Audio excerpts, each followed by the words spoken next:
Class 12th में हम लोग अभी फंक्शन चैप्टर पढ़ रहे हैं, फलन अध्याय हम लोग पढ़ रहे हैं। इस चैप्टर में हम लोगों ने बेसिकली क्या सीखा था, हम लोगों ने ये जाना था कि कोई भी रिलेशन फंक्शन है या नहीं है, कोई भी संबंध फलन है या नहीं है, हम लोगों ने इसके बारे में चर्चा की थी। और साथ ही साथ हम लोगों ने टाइप्स ऑफ फंक्शन, फलन के प्रकार के बारे में चर्चा की थी। फलन के प्रकार में हमेशा इस बात का ध्यान रखिएगा कि अगर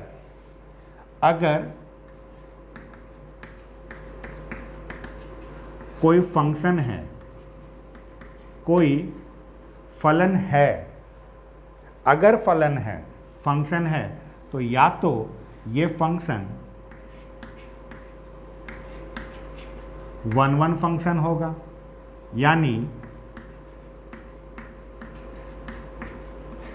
एकाकी फलन होगा, और नहीं तो ये फंक्शन मेनी वन फंक्शन होगा, यानी बहु एक फलन होगा। अगर कोई भी हमारा फंक्शन है तो वो फंक्शन या तो 1-1 फंक्शन होता है या मेनी वन फंक्शन होता है। इसके अलावा फंक्शन में हमने ऑनटू फंक्शन और इनटू फंक्शन के बारे में पढ़ा था। ऑनटू फंक्शन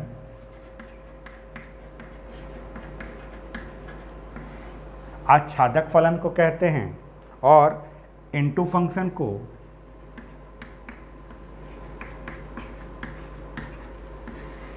आच्छादित फलन कहते हैं, या कई बार इसको हिंदी में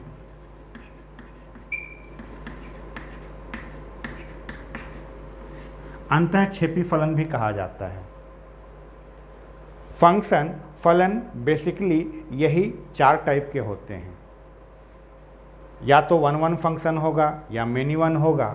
1-1 कब होता है? अच्छा, इसके पहले एक चीज़ और, जब कभी भी फंक्शन को लिखा जाता है तो फंक्शन को लिखते समय हम उसको मैथमेटिक्स में इस तरह से लिखते हैं, और इस तरह से जब हम फंक्शन को लिखते हैं तब इसका मतलब होता है कि हमारा जो फंक्शन है, ये फंक्शन सेट ए से सेट बी में रिलेट हो रहा है। यानी जो हमारा फलन है ये समुच्चय ए से समुच्चय बी में जुड़ा हुआ है। ये जो फंक्शन है इसमें सेट ए वाले को हम लोग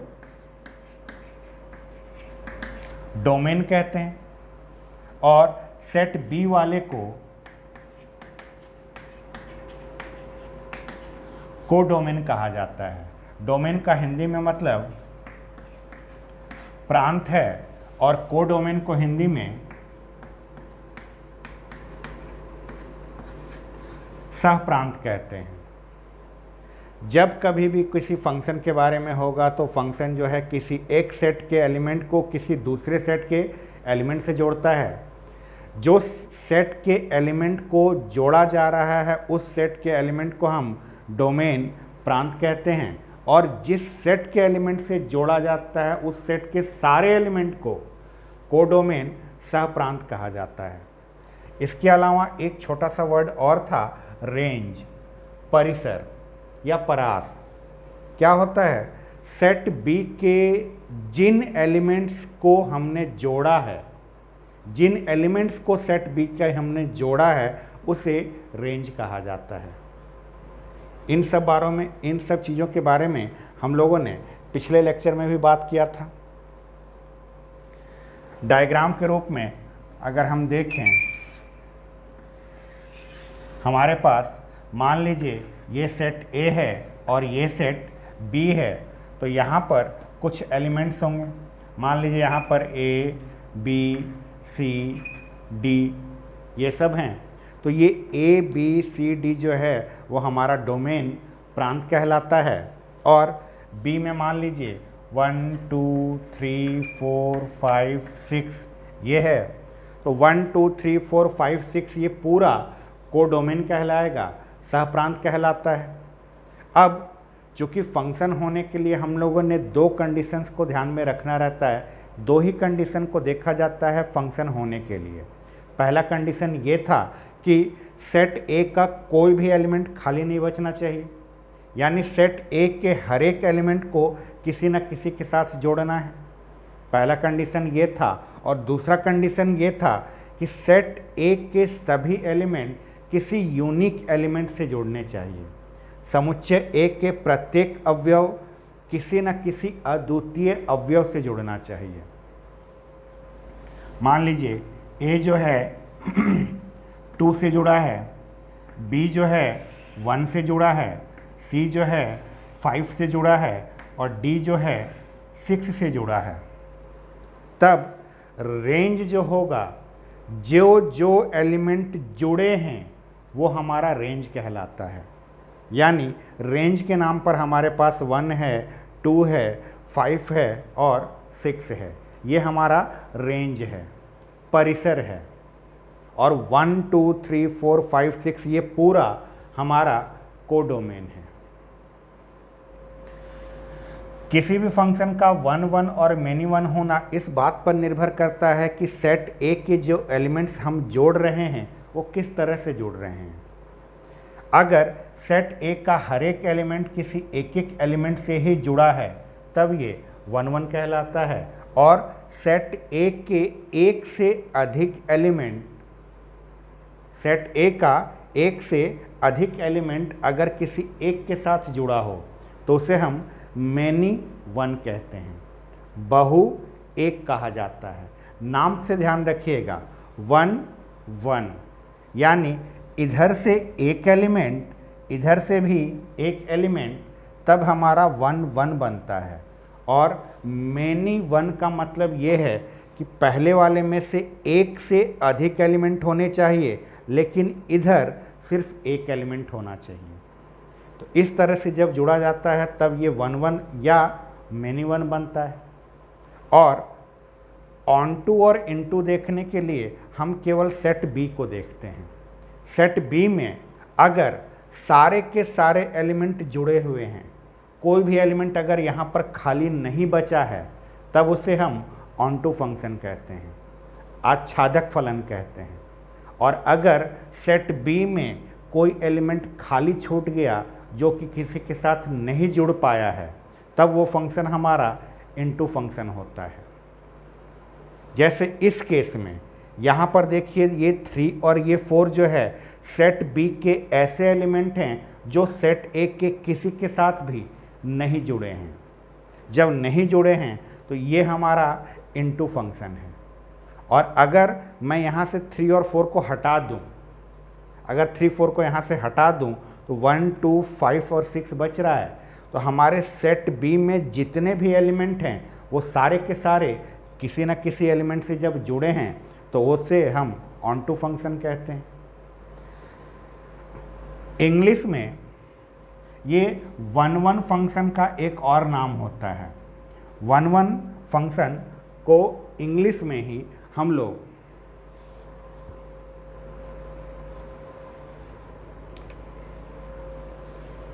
इस 1 1 एकैकी फलन को इंग्लिश में इंजेक्टिव फंक्शन के नाम से भी जाना जाता है। हिंदी में एकैकी ही बोला जाता है, इंग्लिश में 1 1 भी बोला जाता है और इंजेक्टिव भी बोला जाता है। ठीक इसी तरह से ये ऑन टू जो होता है, ऑन टू को इंग्लिश में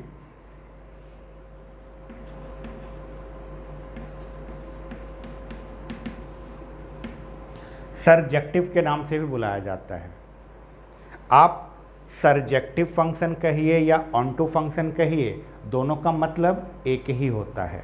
ठीक इसी तरह से आप इंजेक्टिव फंक्शन कहिए या 1 1 कहिए, इसका मतलब भी एक ही होता है। अब क्वेश्चन में क्या होता है कि कई बार इन दोनों को मिलाकर एक नया वर्ड बनाया जाता है इंग्लिश में, जिसे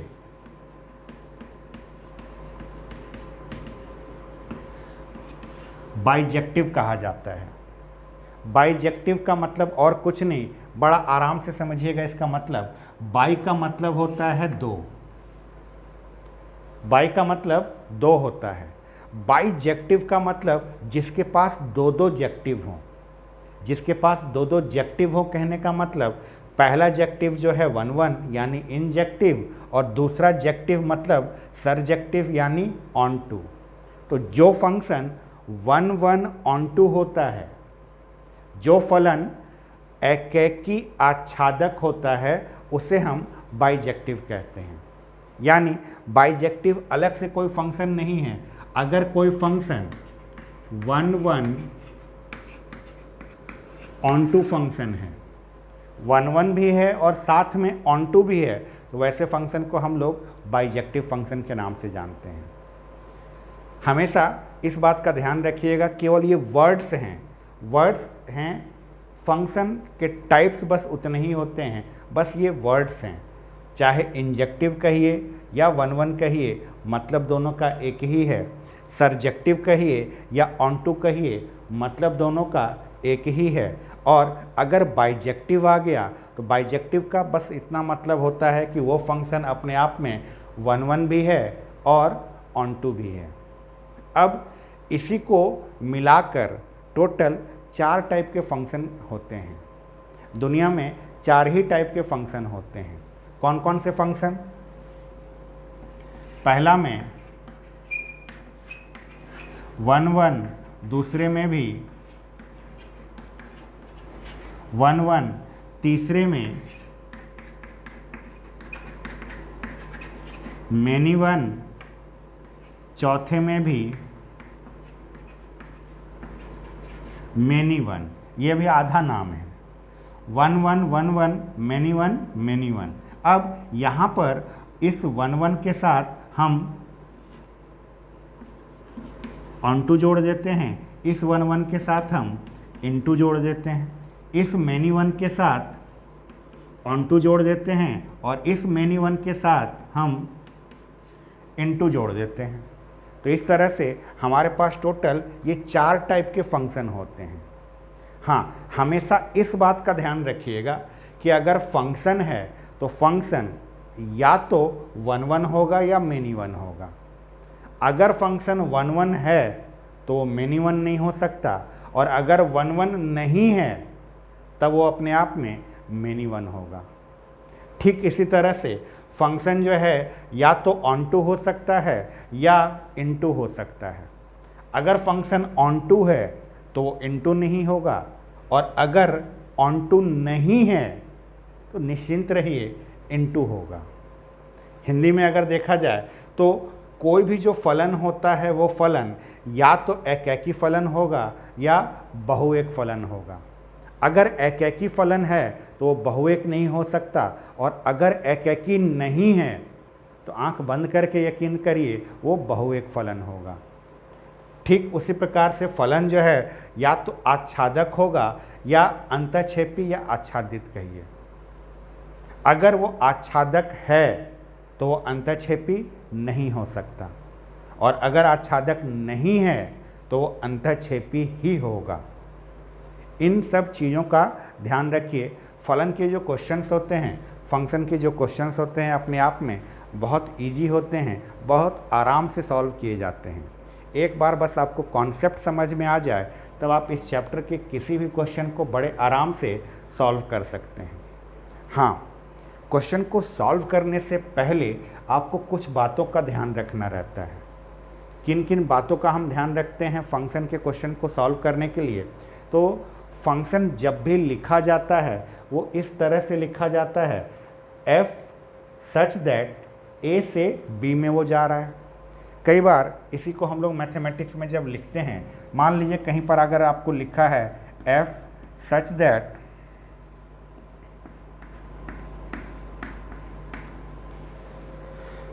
तो इसका मतलब ये है कि हमारा फंक्शन जो है नेचुरल नंबर से नेचुरल नंबर के सेट में है। यानी ये वाला जो n है ये हमारा ये पहला वाला सेट का है, और ये वाला जो n है ये हमारा दूसरे वाले सेट को रिप्रेजेंट करता है। अब आपको ये अच्छे से पता है कि फर्स्ट वाले सेट से हमको डोमेन मिलता है और सेकंड वाले सेट से हमको कोडोमेन मिलता है। रेंज हमको निकालना पड़ता है। क्वेश्चन में क्या क्या दिया रहेगा? क्वेश्चन में आपका डोमेन दिया हुआ रहता है और रेंज दिया को डोमेन दिया हुआ रहता है। जो भी आपका क्वेश्चन दिया हुआ रहेगा उसमें आपको दो सेट इस तरह से ज़रूर बताया जाएगा। पहला वाला सेट से आपको डोमेन मिलेगा यानी प्रांत मिलेगा, और दूसरे वाले से आपको को डोमेन मिलेगा यानी सह प्रांत मिलता है। अब मान लीजिए कि किसी क्वेश्चन में हमें ये बताना है कि फंक्शन 1 1 है या मेनी 1 है। आप बस इतना ध्यान रखिए, हम चेक 1 1 के लिए करते हैं, हम चेक सिर्फ 1 1 के लिए करते हैं। अगर फंक्शन 1 1 है तो वो मेनी 1 नहीं हो सकता, और अगर 1 1 नहीं है तब मेनी 1 होगा। कैसे चेक किया जाता है?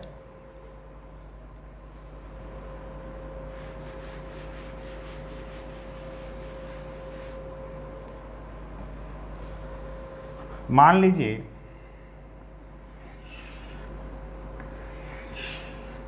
आपका ये सेट A है और ये सेट B है। मान लीजिए इसमें एलिमेंट आपका A B C D है, इसमें एलिमेंट 1 2 3 4 है।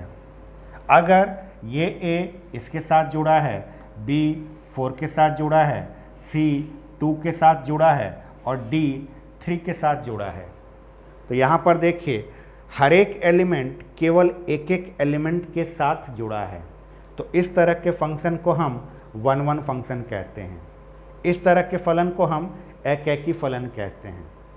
और एक चीज़ और ध्यान में रखिएगा, जो फर्स्ट वाला सेट होता है, जो फर्स्ट वाला समुच्चय होगा, यहाँ से हमको x की वैल्यू मिलती है, और जो सेकंड वाला सेट होता है यहाँ से हमको y की वैल्यू मिलती है।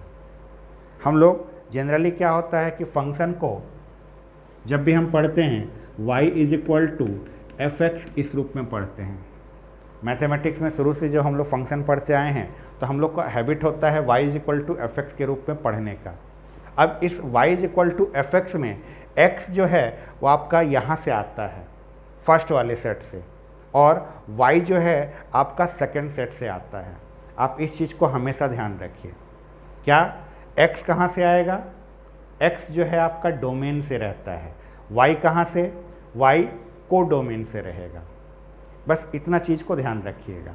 अब यहाँ पर समझिए 1 1 होने के लिए क्या कंडीशन होता है कि ये जो है आपका अलग x है, ये अलग x है।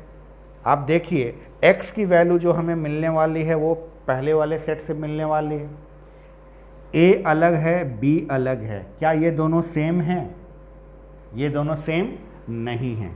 ये अलग है और ये अलग है, तो इन दोनों की वैल्यूज़ भी अलग अलग हैं। a का वैल्यू 1 से जुड़ा है और b का वैल्यू 4 से जुड़ा है। तो हम इसको किस तरह से बताते हैं? मान लीजिए ये a जो है ये हमारे लिए x1 है और ये b जो है ये हमारे लिए x2 है। ये हमारा x1 है और ये हमारा x2 है, तो ये 1 कौन है? ये 1 हमारा f x1 कहलाएगा, और ये 4 कौन है? ये 4 हमारा f x2 कहलाएगा।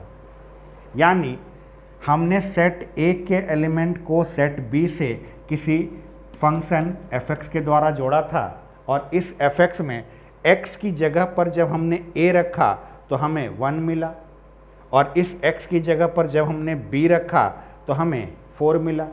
तो हम ये कहते हैं कि ये 1 जो है f x1 की वैल्यू है और ये 4 जो है f x2 की वैल्यू है। अब 1 1 होने के लिए क्या होता है? मान लीजिए हमने x1 और x2 ये दो एलिमेंट लिए। x1 और x2 हमने दो अवयव लिए। कहाँ से लेना रहता है ये अवयव? ये दोनों के दोनों हमको डोमेन यानी प्रांत से लेना रहता है। x1 और x2 हमको हमेशा डोमेन से लेना है। और अगर हमने ये बता दिया कि मान लीजिए f x1 जो है f x2 के बराबर है, हम थोड़ी देर के लिए मान रहे हैं f(x1) जो है f(x2) के बराबर है। f(x1) का मतलब कि फंक्शन में x की वैल्यू रखने के बाद जो हमारे पास आया, यानी ये y है। f(x2) कहने का मतलब कि फंक्शन में x की जगह पर हमने x2 रखा है और x2 रखने से जो वैल्यू हमें मिली वो हमारा f(x2) है। तो मान लीजिए कि अगर आपका f(x1) जो है f(x2) के बराबर है और तब आपने अगर सिद्ध किया या आपने अगर प्रूफ कर दिया कि ये पहले से है और इसके होने के बाद आपने बता दिया कि x1 जो है x2 के बराबर हो रहा है, तब इस कंडीशन को हम 1-1 कहते हैं।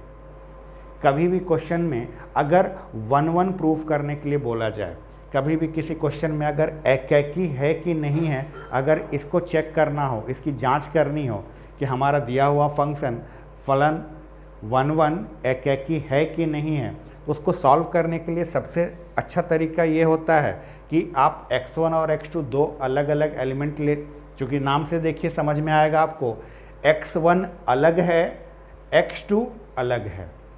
x1 और x2 ये दो एलिमेंट हमने लिए कहाँ से? डोमेन से, और इस तरह से लिए कि f(x1) जो है f(x2) के बराबर है, और तब यदि हमारा x1 x2 के बराबर आता है तब हम कहेंगे कि ये फंक्शन 1-1 फंक्शन है। और अगर x1 x2 के बराबर नहीं आता तब हम कहेंगे कि ये फंक्शन 1-1 फंक्शन नहीं है। या दूसरा कंडीशन सुनिएगा, x1 x2 के बराबर आए लेकिन इसके साथ x1 किसी और के भी बराबर आ गया, तो उस कंडीशन में भी हम कहेंगे कि वो 1-1 फंक्शन नहीं होता। 1-1 फंक्शन होने के लिए सिर्फ और सिर्फ x1 x2 के बराबर होना चाहिए। अगर f(x1) f(x2) के बराबर दिया हुआ है तो x1 x2 के बराबर है लेकिन x1 किसी और के भी बराबर आए या इन दोनों में कोई और रिलेशन आ गया, तब वो 1-1 नहीं कहलाता। 1-1 होने के लिए हमें बस इस तरह से क्वेश्चन को सॉल्व करना रहता है। अब ये तो हो गए थ्योरेटिकल बातें, आइए एक आध क्वेश्चन को हम सॉल्व करके देखते हैं कि एक्चुअल में आखिर ये फंक्शन के क्वेश्चंस पूछे किस तरह से जाते हैं।